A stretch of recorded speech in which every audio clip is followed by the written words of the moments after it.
Okay, this is section 1.3, excuse me, functions given by graphs. Reading values from a graph.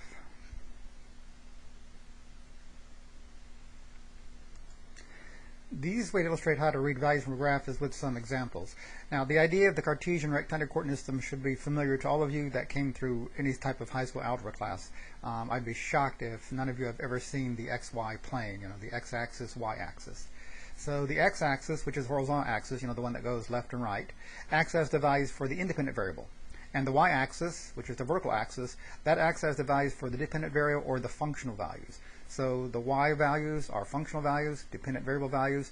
The x values, those are the independent variables. In order to read off the values with any degree of precision, we have to have an accurate graph. So whenever you're given a choice of trying to use a formula or trying to use a table versus using the graph, use either the formula or the table whenever you can, because that'll give you better results. Because you've got to have a really good graph to read off some of the stuff. So some examples. Below is the graph of y equals f of x, so it's right here.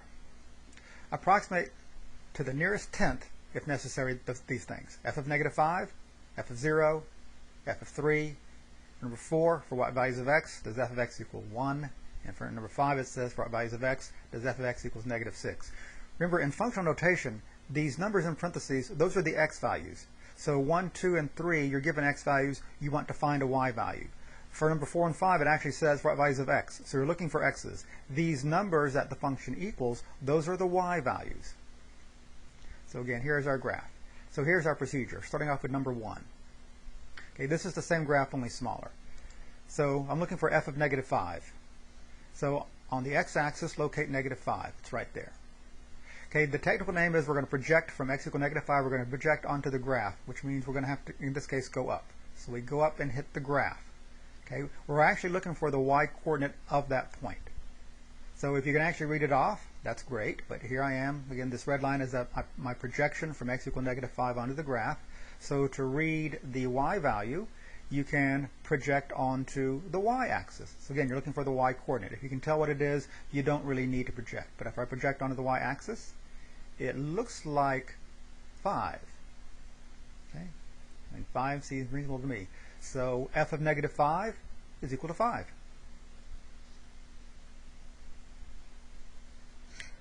Number 2 was f of 0.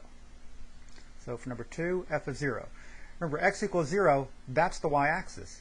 So we're actually looking for where this graph crosses the y-axis. So if I come down to the graph, it looks like it's crossing the y-axis at negative 3.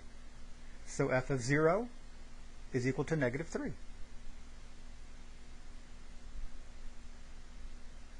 Number 3 was f of 3. Okay, so I go to x equals 3. I'm going to project onto the graph. So I project onto the graph. It looks like this point right here, the y-coordinate, it looks like it's negative 3 if I go over. Yeah. So f of 3 is also negative 3.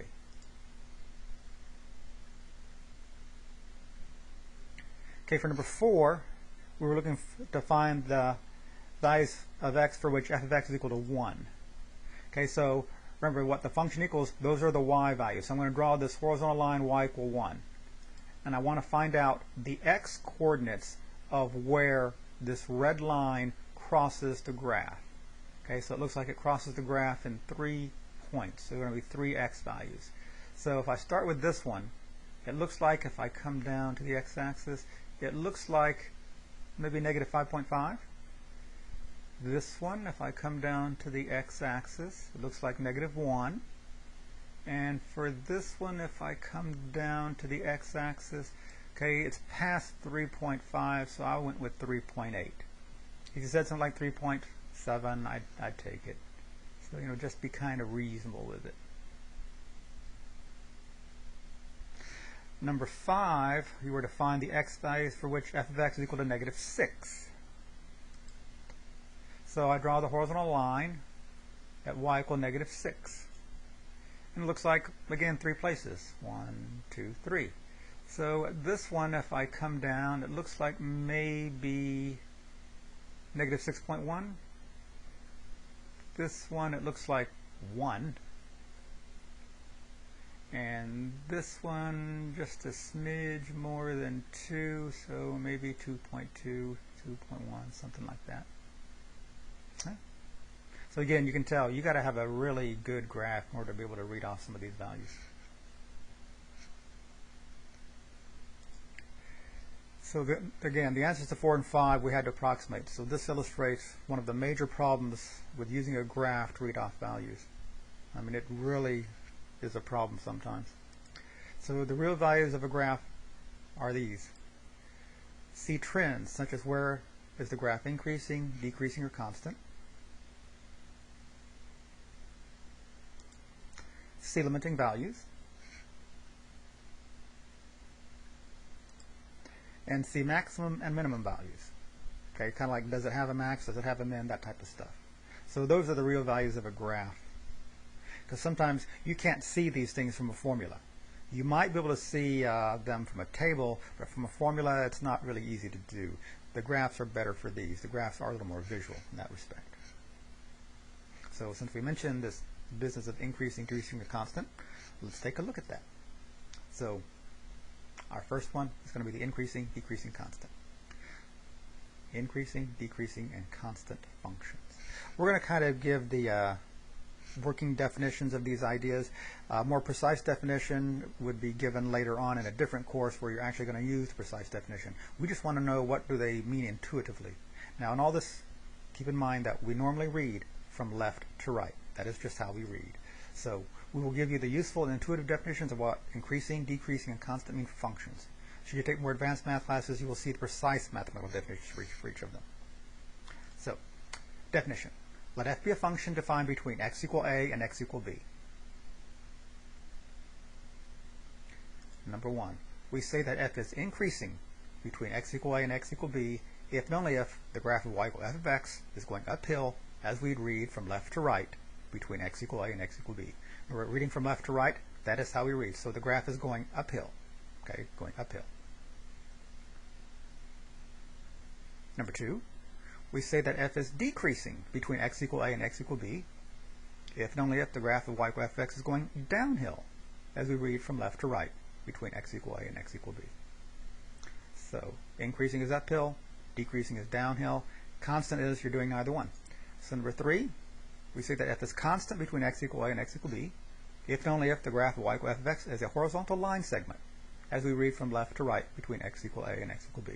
Now a graph does not have to be doing all 3 of these. It can be doing always increasing, it can always be decreasing, or it can just be a horizontal line everywhere you look at it.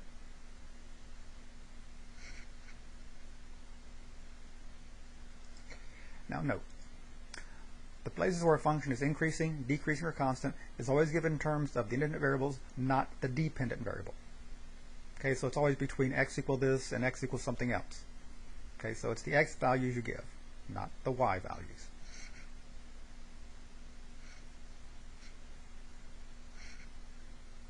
Let's have a picture.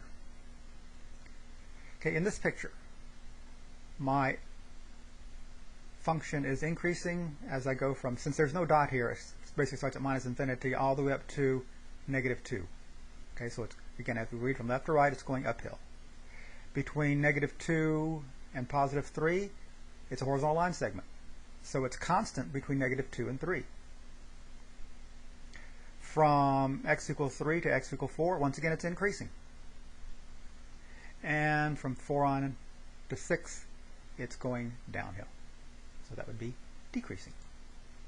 So the function again is increasing between x equal negative 6 and x equal negative 2. So, and then again from 3 to 4. It's decreasing from 4 to 6. And it's constant from minus 2 to 3.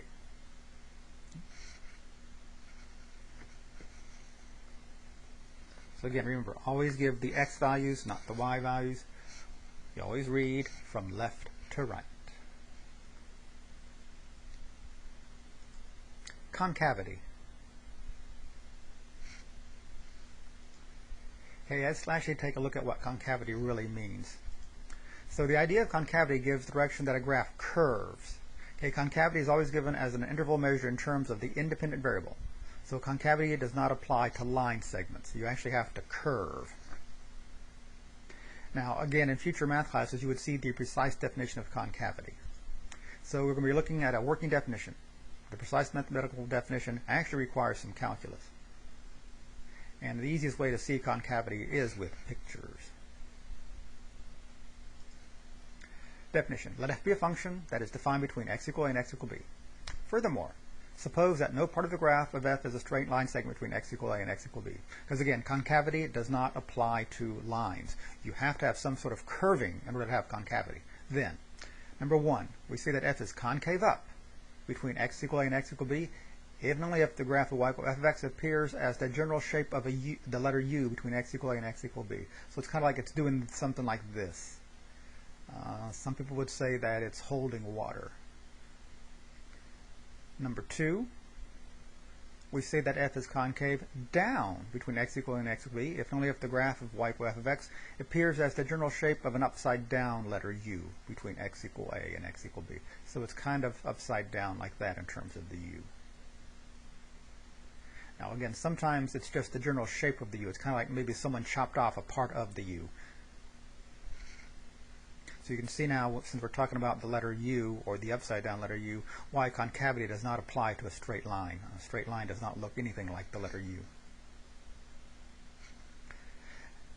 Now, functions can be increasing, decreasing, and be either concave up or concave down. Remember, they can't be constant and either concave up or concave down. Concavity does not apply to straight line segments. So let's take a look at some pictures. A function can be concave up and be either increasing or decreasing. Similar function can be concave down and be either increasing or decreasing. So look at some graphs now. The graph below is always increasing and always concave up. Okay, so I'm always going uphill as I read from left to right, and it does have kind of the general shape of the letter U. Okay, I know this looks like it's a horizontal line segment, but that actually is a limiting value. As I move further and further to the left, it gets closer and closer to the x-axis. I know it looks like it touches it, but it's only because of the thickness of the line. So this one is increasing and concave up.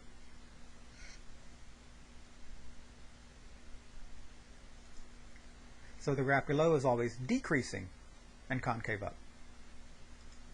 So as I read from left to right, it's going downhill, and it still has the general shape of the letter U. Again, this is a limiting value. As I move further and further to the right, it gets closer and closer to the x-axis.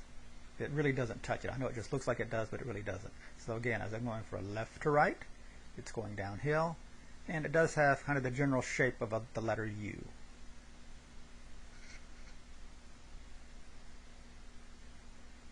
Number 3, this graph is always increasing and concave down.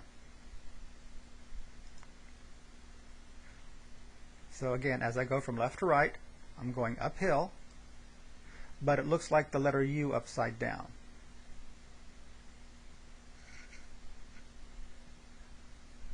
Notice in the beginning it was increasing really, really fast, and then it didn't increase quite as fast after I got past a certain point. Notice number 4, this graph is always decreasing and concave down. So again, as I read from left to right, it's going downhill, and it does look like the letter U upside down.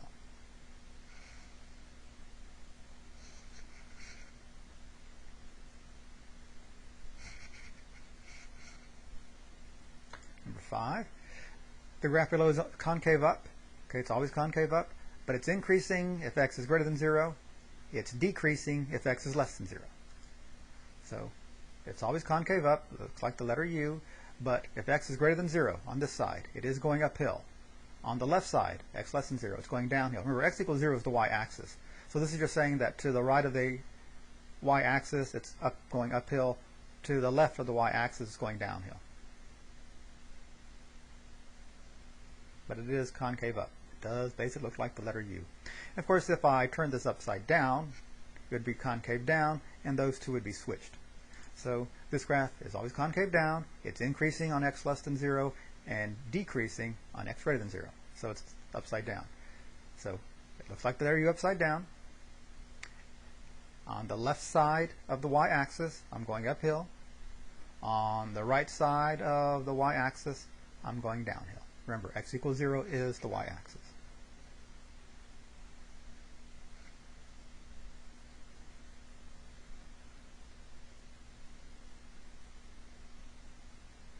Now, what is this deal about concavity? So, relationship between concavity and rates of increasing and decreasing. Not is it increasing or decreasing, but how quickly is it increasing or decreasing? Is it speeding up? Is it becoming steeper and steeper? Or is it starting to level off? So we're looking at the rates of increasing and decreasing. So the following theorem requires calculus in order to prove, but we can get some idea of its truthfulness by looking at the last two graphs. Okay, so here they are side by side. Remember, this one was concave up, this one was concave down.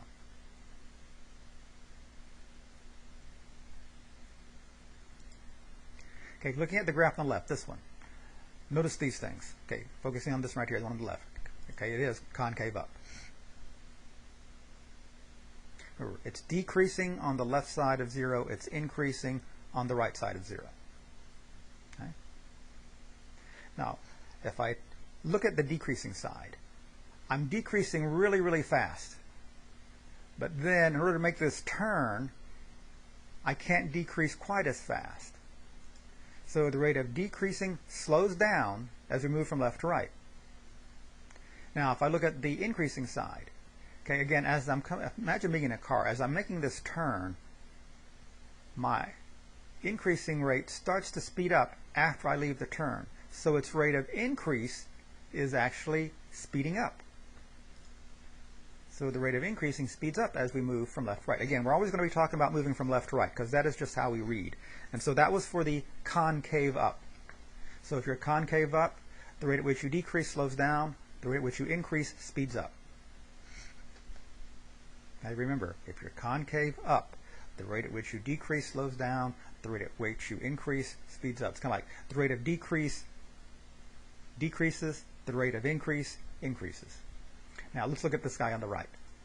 Okay. So first of all, observe it is concave down. Remember, it was increasing on the left side of on the left side of the y-axis. It's decreasing on the right side of the y-axis. Okay, let's look at the increasing side. Okay, I'm increasing fairly rapidly, but then in order to make this turn, I've got to slow down as I increase. So the rate of increasing slows down as you move from left to right.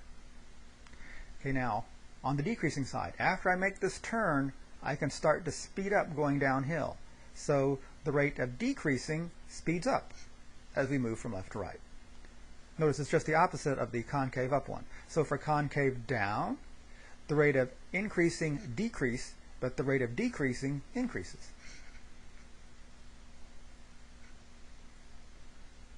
Okay, we're going to record that a little more precisely as a theorem.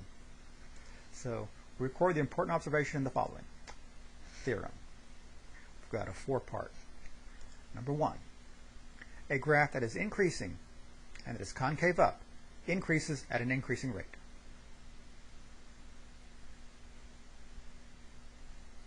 Number two, a graph that is increasing and that is concave down increases at a decreasing rate.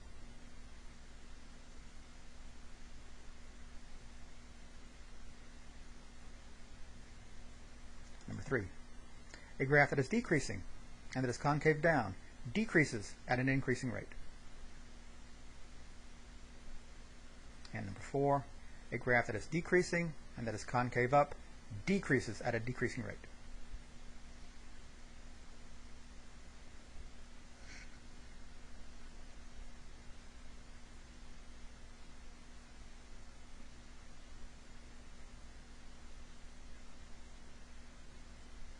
Okay.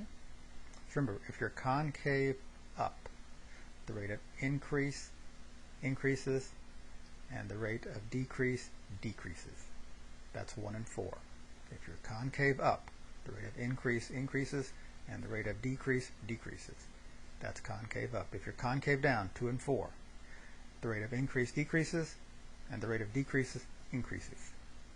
Notice if it's concave down, the two words match. If it's concave up,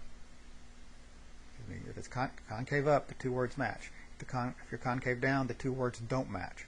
Remember, if you're concave up, the rate of increase increases, the rate of decrease decreases. If you're concave down, the rate of increase decreases, and the rate of decrease increases. So concave up, the two words match. Concave down, the two words don't match.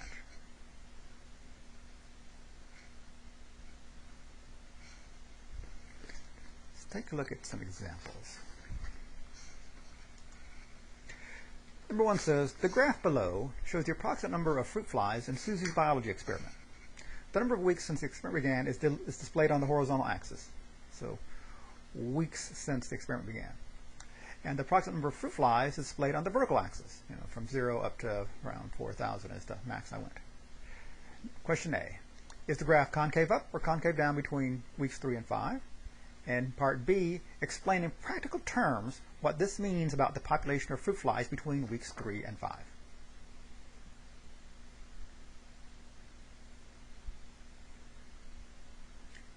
Okay, first of all, do notice that the graph basically is increasing as we move from left to right. Okay, it's basically increasing as we move from left to right. And overall, it does kind of look like the letter U. I mean, people may have bent out the ends of it. So, question A, is the graph concave up or concave down between weeks 3 and 5? It's concave up. Again, going back, it's concave up and increasing. So, in practical terms, what does this mean? Since the graph is increasing concave up between weeks 3 and 5, that means the rate at which the population is increasing is also increasing. They're growing at a faster rate. That's because as more fruit flies are hatched from their larvae, you have more and more flies that can reproduce. Kind of like the population is growing.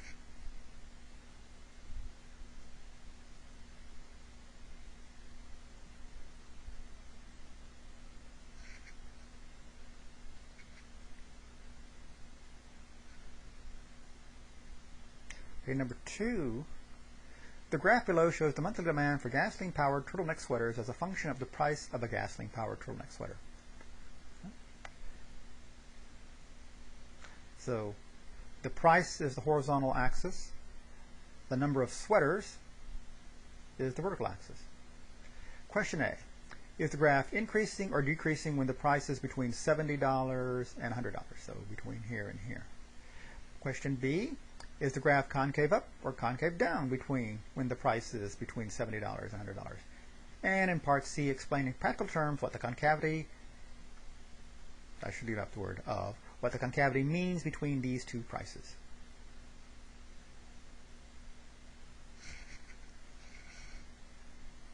Okay, first of all, do notice just in the graph itself, it's always decreasing. And again, it does look like the letter U with maybe the ends bent out a little bit. So it is concave up. So we basically answered parts A and B right there.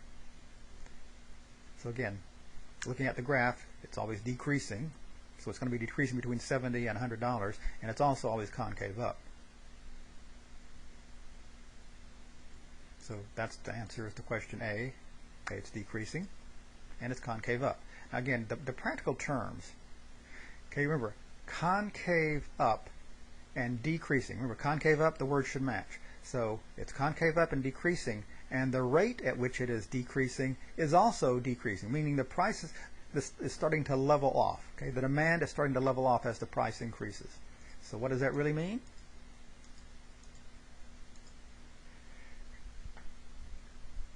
You've got fewer and fewer people spending money on gasoline-powered turtleneck sweaters. Okay? Because if the price goes up, we start eliminating luxuries. Just like if our textbooks are too expensive, we try to do without.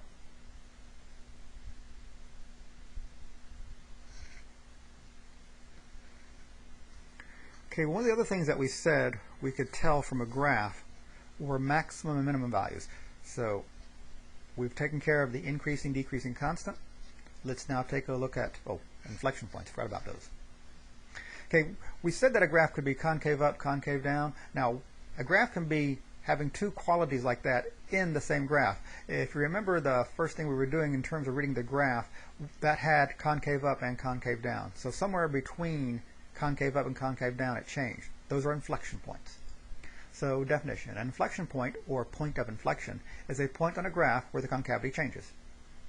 So it changes from being concave up to concave down, or concave down to concave up. So that's what an inflection point is. It's a point on the graph where the concavity changes. Now notice, since it's a point on the graph, that means you have both an x and a y coordinate. So a point of inflection is where the concavity changes from concave up to concave down, or concave down to concave up. A point of inflection often indicates where a rate of change is at its maximum or minimum. Okay, so if it's decreasing, the rate of decrease is at its greatest. If it's increasing, the rate of increase is at its greatest. That's what the inflection point is.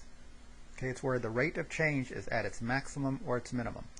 So this is because concavity gives the rate of change of increase or decrease. Remember, concave up, you're increasing at an increasing rate, you're decreasing at a decreasing rate. Concave down, you're increasing at a decreasing rate, but you're decreasing at an increasing rate. So concavity changing at a point of inflection says that you've reached as great as you're going to get before you suddenly change direction. Now, again, don't confuse the rate of increase or decrease with actual increasing or decreasing. Remember, the concavity tells you something about the rate of increase. The graph itself, going uphill or downhill, is the increasing, decreasing. Now, a graph can be increasing, but its rate of increasing can be decreasing or increasing. Remember, that was the concavity. This one was concave down, this one was concave up. Similarly, a graph that is decreasing, and its rate can also be decreasing, or it can also be increasing. Okay? The graph below, this is y equal f of x, has an inflection point at 0, 0. This is concave up, this is concave down. So as I pass through 0, 0, that's where the concavity changes. So it's concave up between x equal minus 3 and x equals 0. It's concave down between x equals 0 and 3. And so there's your concavity.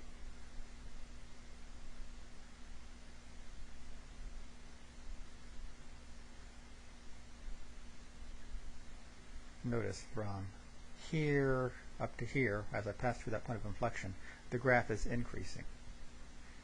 The inflection point is where the rate of increase is at its maximum.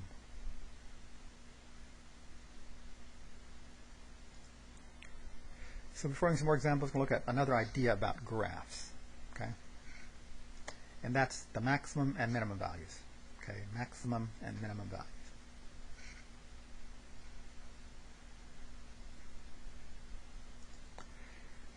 We're going to give useful definitions for the concept of maximum and minimum. Okay, precise definitions are given in higher levels of math. We simply want to be able to recognize the maximum and minimum values on a graph. Now notice it's maximum and minimum values. That means I want the y coordinates. Okay, I want the y coordinates of the points. So the definition. Got a three-parter here. Number one, a relative maximum value of a function is the value of the y coordinate that is at the top of a hill on the graph. The value of the x coordinate of the hill is where the relative maximum value occurs. The value of the y coordinate of the hill is what the relative maximum value is. Okay, the plural of relative maximum is relative maxima. Now remember, x is where it is, y is what it is. Now if the independent variable measures time, then x or t would be when it is. If you're thinking of cause and effect, the x-coordinate is what causes a maximum value. So the x-coordinate is where it is, when it is, what makes it happen. The y-coordinate is what's the value. Number two, a relative minimum value of a function is the value of the y-coordinate that is at the bottom of a valley on the graph. So the value of the x-coordinate of the valley is where the relative minimum value occurs. The value of the y-coordinate of the valley is what the relative minimum value is. And again, the plural of relative minimum is relative minima. So again, remember, the x-coordinate is where is it, when is it, what makes it happen. The y-coordinate is what is the value.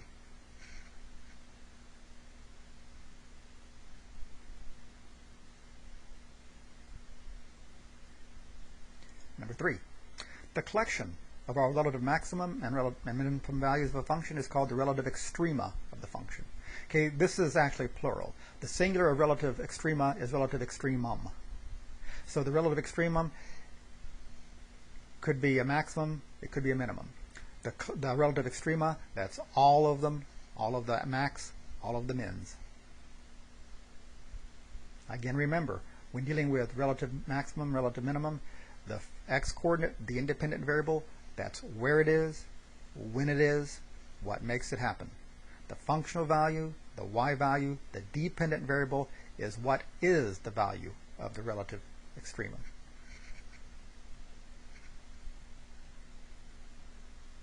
Let's take a look at that picture.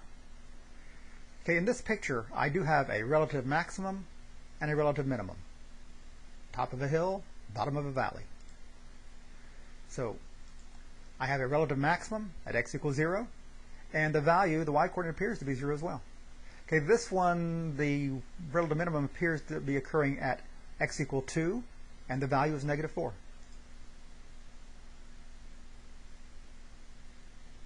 Now, when you're answering questions about the relative extremum, be sure you answer correctly. Remember, the x-coordinate, the independent variable, is where it is, when it is, what makes it happen. The dependent variable, the functional value, the y-coordinate, is what is the value.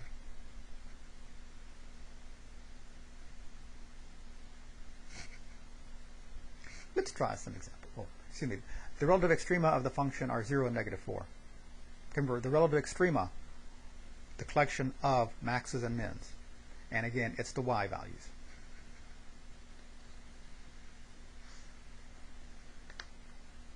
Now let's try some examples. Number 1 says, the graph below, so down here, shows the population of this town from 1940 to 2010. Answer the following based on the graph. Question A, what was the maximum population of this town between 1940 and 2010? Question B, in what year did the maximum population occur? Question C, what was the minimum population of this town between 1940 and 2010? And question D, in what year did the minimum population occur? Question E asks between what years was the population increasing? Question F, between what years was the population decreasing? Question G, in what year did the inflection point occur? Now, if there is no inflection point, just say no year. Question H, between what years was the graph concave up? And question I, between what years was the graph concave up? So H was concave down, I is concave up. I may have misspoke on that.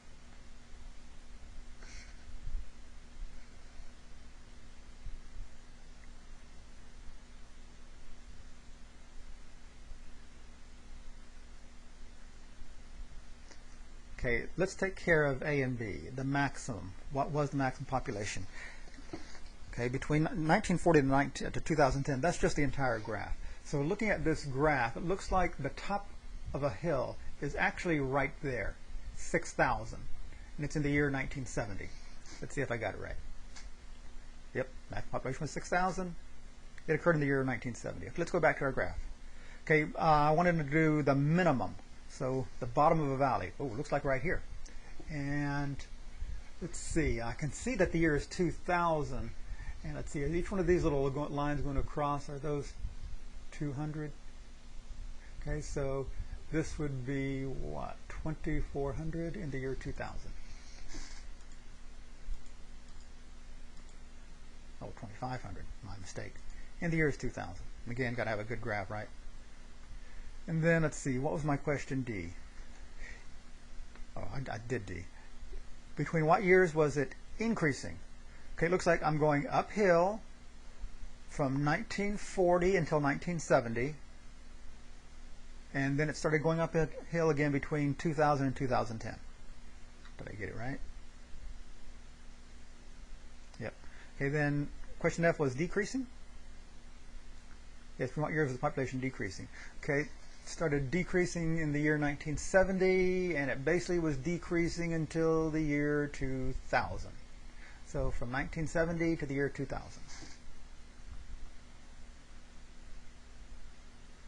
Let's see, G. In what year did the inflection point occur? Okay, it appears to be concave down, concave down, concave down, and right about here it looks like it starts being concave up. So it looks like the inflection point occurred in 1980. Let's take care of H and I right now. Okay, concave up from 1980 to 2010. Not concave up. And H is concave down from 1940 to 1980.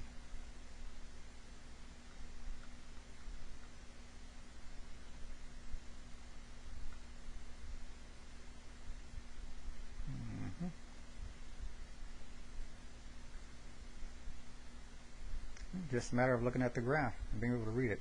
So I kind of misread that minimum population there.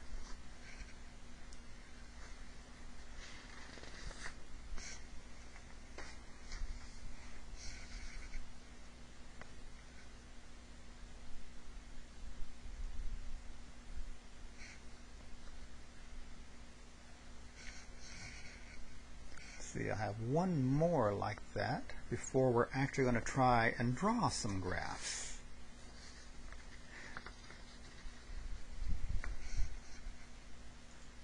So question 2. On the next slide is the graph of y equals f of x. Based on the graph, answer the following questions. Round to the nearest tenth. So A, what is the maximum value of f? B, where did the maximum value occur? C, what is the minimum value of f? Where did it occur? E, where's the graph concave up? Where's the graph concave down? G, what is the point of inflection? H, where's the graph increasing? I, where's the graph decreasing? Now be aware, this would be 9 points as a homework assignment or even a test question because, I mean, there are 9 things being asked here.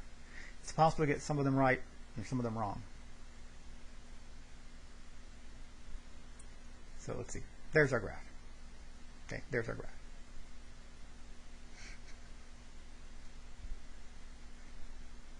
Remember, question A was, what is the maximum? The maximum looks like it's 3. Okay. And then to try to figure out actually where that happened, it's a little bit past 0. So maybe 0.1 or 0.2. Okay, then questions C and D were about the minimum. So the minimum appears to be -4, and it looks like it's happening at 2.5.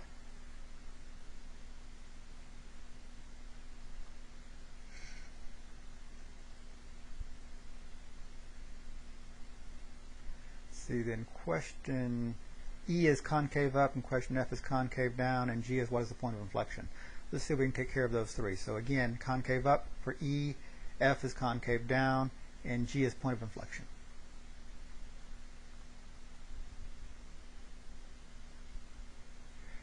Okay, it's concave down from -1 to, maybe somewhere in here. It looks like maybe at x equals 0, it stops being concave down and starts being concave up. So the point of inflection, okay, I said x equals 0, that's actually y equals 0. So concave down from -1 to, what do you think, maybe 1.2? And then concave up from 1.2 to 3.5.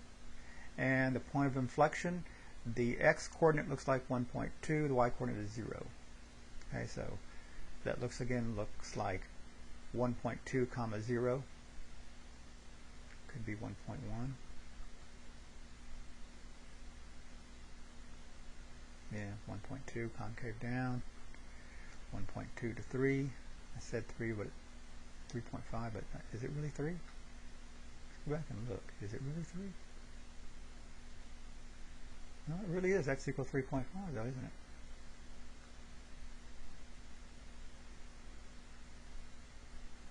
So that should be 3.5, and our inflection point, what we said, 1.2 comma 0. Okay, then our H and I, are those increasing, decreasing? Yes, H is increasing. So it's increasing from -1 to 1.1, and again from 2.5 to 3.5. Decreasing from 1.1 to 2.5. So increasing from -1 to 1.1, then increasing again from 2.5 up to, again, that's really x is 3.5, not 3. And it's decreasing from 1.1 to 2.5. Remember, you want the x values for increasing, decreasing, and constant.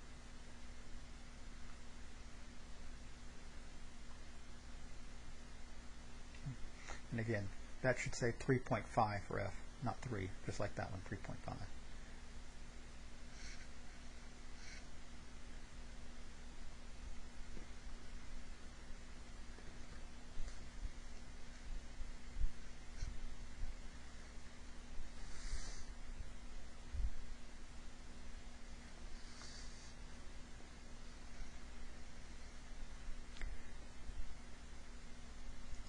Okay, drawing a graph.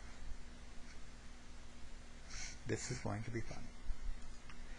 We want to be able to use information about increasing, decreasing, constant, and concavity in order to draw the graphs. Okay, also thrown in there max and mins and perhaps maybe points of inflection.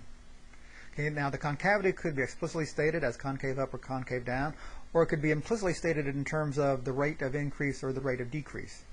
Now, in order to get the concavity correct, okay, keep the following points in mind. For a function that is increasing, concave up means the rate of increase is increasing, concave down means the rate of increase is decreasing. For a function that is decreasing, concave up means the rate of decrease is decreasing, concave down means the rate of decrease is increasing. Remember, concave down, the part B is in both, the words don't match. For concave up, the A is in both parts, the words do match.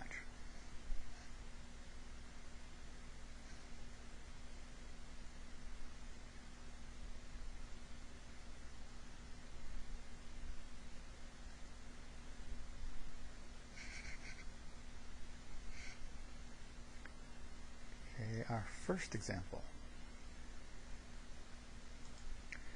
Draw a graph that satisfies the following conditions.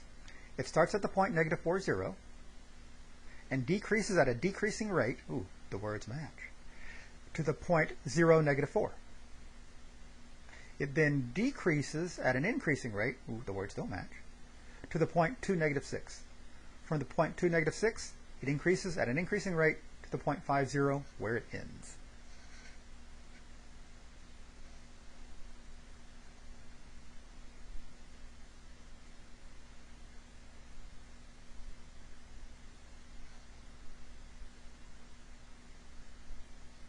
Okay, so you're starting at negative 4, 0. You're decreasing at a decreasing rate to the point 0, negative 4. And then from 0, negative 4, it decreases at an increasing rate to the point 2, negative 6. And from the point 2, negative 6, it increases at an increasing rate until it gets to point 5, 0. And that's where the graph ends. Notice I do have some points mentioned. Negative 4, 0, 0, negative 4, 2, negative 6, 5, 0. I would just go ahead and plot those points. So our solution here. Okay, first we're going to plot the points that are given. The negative 4, 0, the 0, negative 4, the 2, negative 6, and the 5, 0. If you actually look at their placement, the business of increasing and decreasing from one point to the next kind of takes care of itself. Okay, so negative 4, 0, 0, negative 4, 2, negative 6, and 5, 0. So notice you got to decrease through here. Otherwise, there's no way to get from here to here without decreasing. And then you got to increase to get back up here. Now, the question is, when it decreases to get from the negative 4, 0 to 0, negative 4, is it decreasing like this? Or is it decreasing like this? Okay, that's where we have to look at the concavity. Remember, we were told that it decreases at a decreasing rate from here to here. Decreases at a decreasing rate. That means it's going to be concave up. Remember, if the words match, that's concave up. So I want to be concave up and decreasing between those points. I drew this by hand, so it got a little shaky. Now remember, to get from the point negative 4, 0 to this point 2, negative 6, it's still got to decrease. But according to the statement of the problem, it decreases at an increasing rate. Okay, so from 0, negative 4 to 2, negative 6, it's decreasing at an increasing rate. That means it's got to be concave down. The words don't match. So I got really bad there. So it's decreasing at a decreasing rate, or an increasing rate, so it's concave down. Okay, again, I probably should have. Maybe you can draw it better. Okay, now, to get from 2, negative 6 to 5, 0, you clearly have to increase. But are you increasing like this, or are you increasing like that? Now, according to the statement of the problem, to go from, you want to increase to the point 5, 0 at an increasing rate. So increasing at an increasing rate, that's got to be concave up. Like that. In the language of math, this is called a cusp. Okay, it got to be at a very sharp point. Again, if I could have drawn this a little bit better, you could see that. I did try to make it better, but it just kept getting worse on me.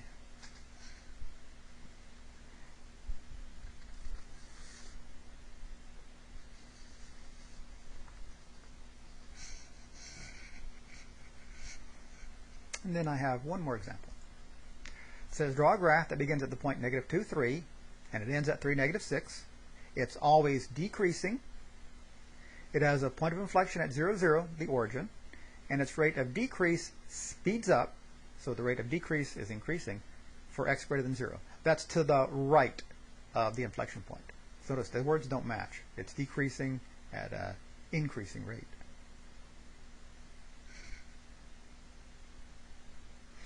So I am given 3 points, negative 2, 3, 3, negative 6, and 0, 0.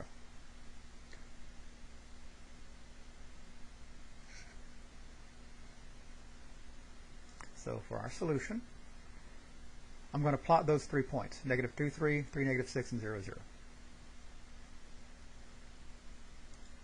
There. Negative 2, 3, 0, 0, 3, negative 6. Notice to get through these 3 points, it's got to be decreasing. But now, it can't be a line segment.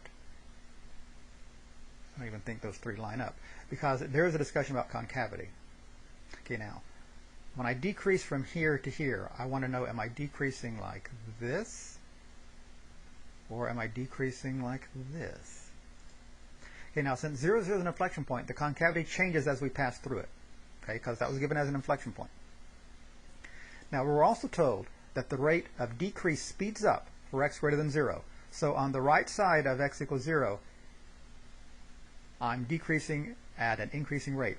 On the left side of 0, I'm decreasing at a decreasing rate, because remember, that was the inflection point. So I'm decreasing at an increasing rate on the right side of 0, so the words don't match. It's got to be concave down on the right side of x equals 0. That means the left side of 0 is concave up.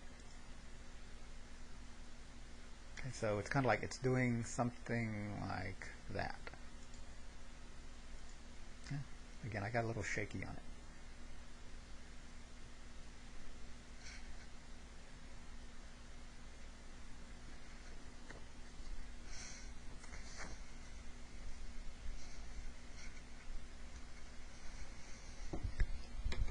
And that is the end of section 1.1.